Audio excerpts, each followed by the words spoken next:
FSL నుంచి వచ్చారా? Yeah. కూర్చోండి. రితిక కాల్ చేశారు. Tell me. కీర్తి రిపోర్ట్ మాకు దొరికింది, కానీ మీ లెటర్ కూడా కావాలి.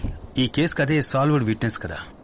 అమ్మాయి మైనర్ కాబట్టి మేమే డైరెక్ట్ గా రావాల్సి వచ్చింది. చూడండి, రితిక క్వశ్చనింగ్ తర్వాత నేను కీర్తితో 2 hours సెషన్ లో కూర్చున్నాను.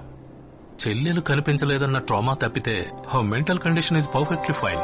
ఓకే, అయితే కీర్తి వాంగ్మూలాన్ని నమ్మొచ్చని మీరు ఒక లెటర్ ఇస్తే.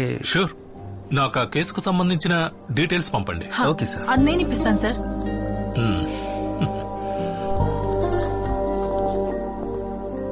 హలో. దివ్య కేస్ డీటెయిల్స్ తెలుసుకోవడానికి చేశాను. వాట్సాప్ అక్కర్లేదు, మీరు చెప్తే చాలు, నేను నోట్ చేసుకుంటాను. ఓకే.